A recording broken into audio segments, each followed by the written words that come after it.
बिस्मिल्लाहिर्रहमानिर्रहीम अस्सलाम वालेकुम। मेरा नाम प्रोफेसर साजिद रियाज़ है और आज हम देखेंगे कि हम लैपटॉप या कंप्यूटर की स्पेसिफिकेशन जो है वो किस तरह से चेक कर सकते हैं। आप कोई भी नया कंप्यूटर परचेज़ करते हैं या लैपटॉप परचेज़ करते हैं तो उसकी स्पेसिफिकेशन चेक करने का एक मेथड होता है। 3-4 ऑप्शंस होती हैं आपके पास और वहाँ से आप जो है उन चीज़ों को चेक कर सकते हैं। तो आइए जी आज की वीडियो का हम आगाज़ करते हैं। तो सबसे पहले आपके डेस्कटॉप के ऊपर एक आइकन होगा दिस पीसी के नाम से, या कंप्यूटर के नाम से भी है। विंडोज़ 10 या विंडोज़ 11 के अंदर थोड़े से डिफरेंट होते हैं।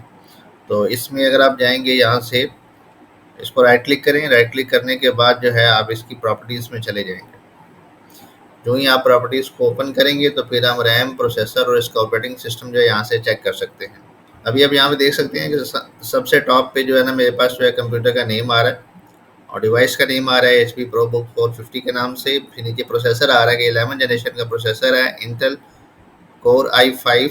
अच्छा, ये जो स्टार्ट में 11 आ रहा होता है 11, ये बेसिकली इसकी जनरेशन को शो कर रहा होता है, ठीक है। और G7 बेसिकली ये है कि जी जो है ये ग्राफिक्स के लिए यूज़ होता है। जो ग्राफिक्स पर्पस के लिए प्रोसेसर बनाए जाते हैं वो जो है वो उसके एंड में जी आपके पास जो होता है। 2.4 गीगाहर्ट्ज़ का ये प्रोसेसर है और 2.42 गीगाहर्ट्ज़ जो है ना ये आपके पास जो है ना उसने ऑप्शन दी हुई है। मैक्सिमम इतने तक जो है वो आपको स्पीड प्रोवाइड करेगा। इंस्टॉल्ड रैम अगर आप देख सकते हैं यहाँ पे, तो इंस्टॉल्ड रैम जो है वो आपके पास 8 GB है। 7.69 GB जो है आप इसमें यूज़ कर सकते हैं। फिर बाकी थोड़ी सी इन्फॉर्मेशन है, डिवाइस ID, प्रोडक्ट ID भी उसने दी हुई है आपको। और फिर सिस्टम टाइप आ जाता है, ये 64 बिट सिस्टम है। तो X64 लिखा होता है, जो 64 बिट प्रोसेसर उससे होते हैं। पहले लिखा हुआ है 64 बिट ऑपरेटिंग सिस्टम। आपका जो ऑपरेटिंग सिस्टम इंस्टॉल्ड है वो 64 बिट है। उसके बाद उसने लिखा है X64 बेस्ड प्रोसेसर। इसका मतलब है जो आपका प्रोसेसर है वो भी 64 बिट है, ठीक है। उसके बाद फिर आपके पास एक और ऑप्शन है नीचे, यहाँ पे उसने विंडोज़ की स्पेसिफिकेशन दी हुई है और इसमें एडिशन दिया हुआ है कि इसमें विंडोज़ 11 होम सिंगल लैंग्वेज जो है वो ये वाला एडिशन जो है इसके अंदर इंस्टॉल्ड है, ठीक है। फिर नीचे उसने वर्जन भी दिया हुआ है कि 22H2 जो है ये वाला वर्जन जो है आपका इंस्टॉल्ड है।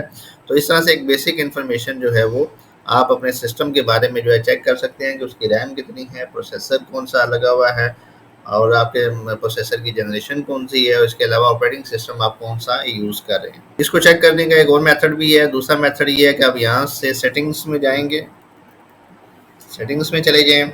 सेटिंग्स में जाने के बाद जो है आपके पास जो है ये ऑप्शन होती है और जो ही सेटिंग्स ओपन हो जाएंगी विंडोज़ 10 या 11 के अंदर जो है ये आपके पास ऑप्शन अवेलेबल होती हैं।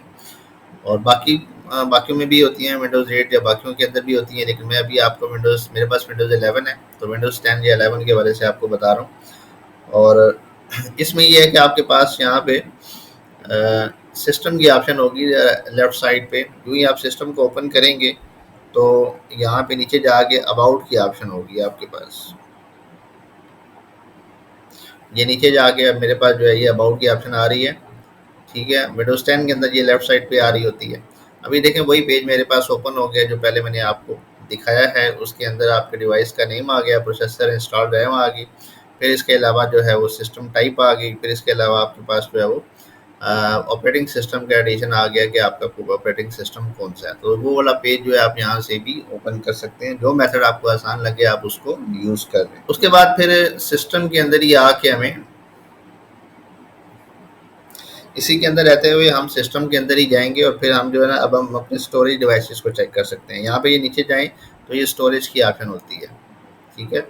स्टोरेज में जाएंगे तो अभी आपको जो है ऐप्स के बारे में आपको इन्फॉर्मेशन मिल जाएगी कि जो ऐप्स हैं वो कितने। अब जहाँ भी वो आपको टॉप पे विंडोज़ और या सी ड्राइव की इन्फॉर्मेशन आपको वो प्रोवाइड कर रहा है, ठीक है। फिर इसके अलावा आपके पास जो है वो और भी ऑप्शन होती हैं। शो मोर कैटेगरीज में जाएंगे तो इसको अगर आप क्लिक करेंगे तो फिर वो आपको डिटेल में बताएगा कि आपकी जो स्पेस है वो किन किन चीज़ों ने जो है वो कंज्यूम की हुई है, टेम्परेरी फाइल्स कितनी है, सिस्टम एंड रिजर्व फाइल्स कितनी है, फिर इसी तरह से इंस्टॉल्ड ऐप्स कितनी है।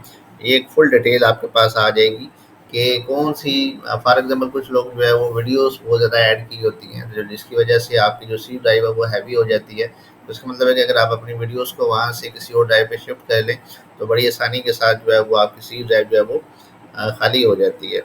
तो सी ड्राइव बेसिकली ये है कि अगर उसको थोड़ा सा जो है वो एम्प्टी रहना चाहिए, तो उससे जो है आपकी परफॉर्मेंस जो है वो बेहतर रहेगी।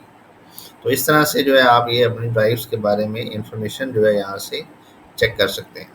ठीक है जी। और वापस हम स्टोरेज पे ही आते हैं। क्लीन अप रिकमेंडेशन आप उसको यहाँ से कर सकते हैं कि जो है वो ओल्डर फाइल्स को ऑटोमेटिकली क्लीन कर दे, या डॉक्यूमेंट्स के अंदर जो चीज़ें पड़ी हैं अगर आप उनको क्लीन करना चाहते हैं, रिसेंट फाइल्स को क्लीन करना चाहते हैं, तो आप यहाँ से ये क्लीन अप वो कहते हैं 33.4 MB, तो यहाँ से आप उसको क्लीन भी कर सकते हैं कि इनके अंदर जो है आपकी फाइल्स पड़ी होंगी, टेम्परेरी फाइल्स होंगी, वो वहाँ से डिलीट हो जाएंगी। तो इस तरह से थोड़ी सी आप ट्यूनिंग भी अपने जो है ना सिस्टम की साथ साथ कर सकते हैं। एक और ऑप्शन भी है, इस ऑप्शन के थ्रू भी आप जो है वो अपने हार्ड डिस्क या एसएसडी के बारे में इंफॉर्मेशन चेक कर सकते हैं। आप कंप्यूटर के आइकन पे आएंगे, यहाँ पे राइट क्लिक करेंगे, राइट क्लिक करने के बाद जो है आप जो है वो इसके शो मोर ऑप्शन में मैं जाता हूँ, तो यहाँ पे जाके मैनेज की ऑप्शन होगी, आप मैनेज को क्लिक करेंगे। जो ही आप मैनेज को क्लिक करेंगे तो यहाँ पे बेसिकली हमारे पास कंप्यूटर मैनेजमेंट का एक विंडो ओपन हो जाती है, वहाँ पे जाके हम आसानी से चीज़ें चेक कर सकते हैं। कंप्यूटर मैनेजमेंट के अंदर जाके ये डिस्क मैनेजमेंट की ऑप्शन आती है, तो डिस्क मैनेजमेंट में जाके ये आपकी सारी डिस्क वो आपको शो कर रहा है। ठीक है, और ये आपको जो है वो उसकी टोटल स्पेस भी शो कर रहा है कि 476.92 GB, इसका मतलब है कि 512 GB की जो है ना इसके अंदर आपके पास SSD लगी हुई है। तो आपकी सी ड्राइव कितनी है, फिर आपकी डी ड्राइव कितनी है, फिर ई ड्राइव कितनी है, तो स्पेस बैकेंड कितनी है। यहाँ पे एक चीज़ आपको और बताता चलूँ कि आप जो है वो यहाँ से इन ड्राइव्स को श्रिंक भी कर सकते हैं और एक्सटेंड भी कर सकते हैं। तो यहाँ पे लेट से आपके पास ये देखें ऑप्शन आ रही होती है श्रिंक वॉल्यूम। ठीक है, तो यहाँ से अगर आप सेलेक्ट करते हैं श्रिंक वॉल्यूम, तो आप यहाँ से इसकी अगर फॉर एग्जांपल सी की स्पेस कम हो गई है तो उसको कम ज़्यादा भी कर सकते हैं। बहरहाल ये वीडियो मैं फिर किसी टाइम आपको जो है वो बना के बता दूंगा कि ये डिवाइस की हम किस तरह से जो है वो यहाँ से हार्ड डिस्क को श्रिंक करते हैं। तो बाकी यहाँ पे आपके पास जो है ऊपर वो आपके यहाँ पे डिटेल भी दे रहा है कि आपकी जो डिस्क ज़ीरो है, ठीक है, वो कौन सा सिस्टम यूज़ करे, EFI सिस्टम पार्टीशन यूज़ कर रही है। ठीक है, फिर इसी तरह से ये बाकी भी आपके पास जो है ना बेसिक इन्फॉर्मेशन यहाँ पे दे रहा होता है। तो ये बेसिकली आप यहाँ से अपनी हार्ड डिस्क चेक कर सकते हैं या SSD चेक कर सकते हैं कि जो उसकी स्पेस कितनी है। सिस्टम की इन्फॉर्मेशन देखना चाहते हैं तो यहाँ पे सर्च बार में जाएंगे। ठीक है, विंडोज़ की के साथ ही सर्च बार है, यहाँ पे सिस्टम लिखे, तो ये सिस्टम इन्फॉर्मेशन जो है ये आपके पास आ जाती है। आप इसको क्लिक करेंगे, सिस्टम इन्फॉर्मेशन को जो ही आप क्लिक करेंगे तो आपके पास अपने सिस्टम की कंप्लीट इन्फॉर्मेशन आ जाती है। यहाँ पे वो आपको बता रहा है कि आपका ऑपरेटिंग सिस्टम कौन सा है, फिर वो आपको बता रहे जी कि वर्जन कौन सा है इसका, फिर ऑपरेटिंग सिस्टम की डिस्क्रिप्शन जहाँ पे नहीं है, और फिर सिस्टम का नेम है HP Pro Book 450 दिया हुआ है इसने, फिर सिस्टम का मॉडल नंबर भी आपको यहाँ से पता चल जाएगा। फिर इसके अलावा सिस्टम टाइप कौन सी है, जैसे मैंने अभी कहा था कि आपका 64 बिट ऑपरेटिंग सिस्टम है, X64 लिखा हुआ है। प्रोसेसर कौन सा है वो भी यहाँ से पता लग जाएगा कि 11 जनरेशन प्रोसेसर है आपका, इंटेल का प्रोसेसर Core i5 लगा हुआ है। फिर इसके अलावा बायोस का वर्जन, तो आपके पूरे सिस्टम की जो डिटेल है, ठीक है, वो सारी की सारी आपको यहाँ से मिल जाती है। ये मेरे पास ऑप्शन आ रही है कि इंस्टॉल्ड फिजिकल मेमोरी, तो ये बेसिकली आपके पास रैम आ रही है। ठीक है, तो रैम वो आपको बता रहा है कि 8 GB है, तो ये भी आप यहाँ से चेक कर सकते हैं।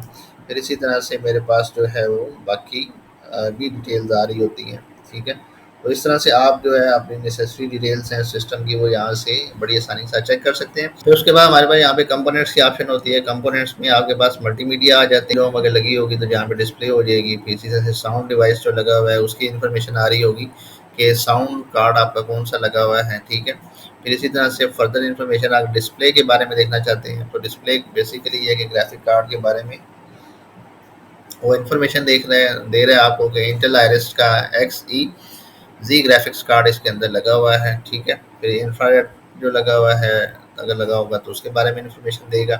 फिर आपके यहाँ पे इनपुट आ जाती है, तो कीबोर्ड कौन सा लगा हुआ है आपके पास। ठीक है, इसके अलावा अगर कोई पॉइंटिंग डिवाइस इसके अंदर है तो वो भी आपको यहाँ पे शो कर देगा। इसके अलावा मोडेम जो लगा हुआ है, फिर इस तरह से नेटवर्क कार्ड आपके होते हैं, नेटवर्क अडाप्टर कहते हैं, जो वाईफाई कार्ड या जो आपके पास जो है वो ईथरनेट कार्ड होता है वो उसके बारे में इंफॉर्मेशन आपको प्रोवाइड करता है।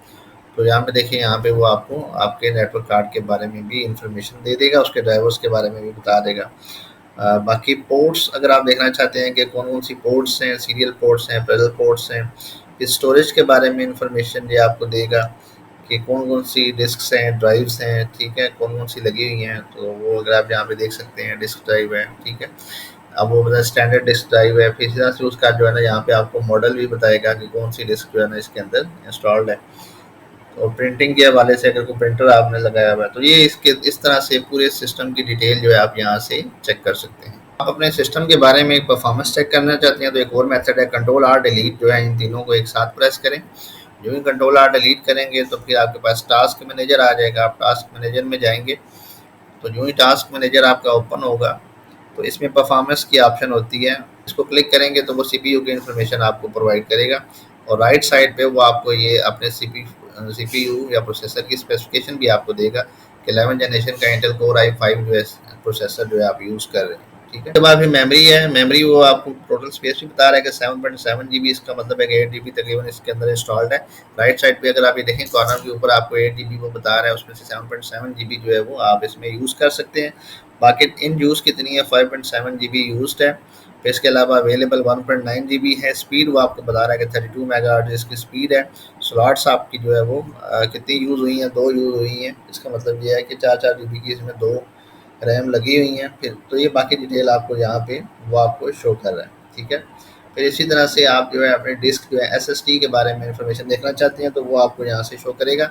एसएसडी का ये आपको मॉडल वो दिखा रहा है कि कौन सी एसएसडी आपके पास लगी हुई है। ये देखें LQ के बाद यहाँ पे 512 आ रहा है, इसका मतलब है कि ये वो आपको बता रहा है कि 512 GB की जो है आपके पास जो है वो इसके अंदर एसएसडी लगी हुई है। यहाँ पे वो कैपेसिटी भी आपको बता रहा है कि 477 GB है।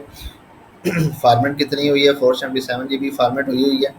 और सिस्टम डिस्क जो है फिर पेज फाइल और बाकी छोड़ दें आप, तो ये आपको उसकी इन्फॉर्मेशन भी प्रोवाइड करेगा। वाईफाई जो है उसकी इन्फॉर्मेशन, वाईफाई का ये आपको मॉडल दिखा रहा है कि ये जो है ये basically Intel wireless AC 9560 160 megahertz वाला आपके पास वाईफाई लगा हुआ है।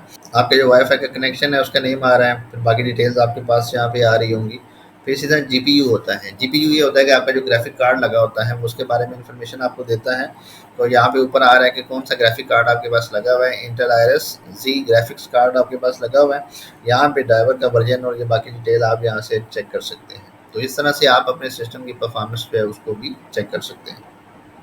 आज हमने ये तकरीबन 5 मेथड देखे जिसके थ्रू आप अपने सिस्टम की स्पेसिफिकेशन जो है वो चेक कर सकते हैं कि बड़ी आसानी के साथ आप देख सकते हैं कि आपके सिस्टम के अंदर कौन कौन सी चीज़ें लगी हुई हैं जिस तरह से आप उसकी परफॉर्मेंस को चेक कर सकते हैं।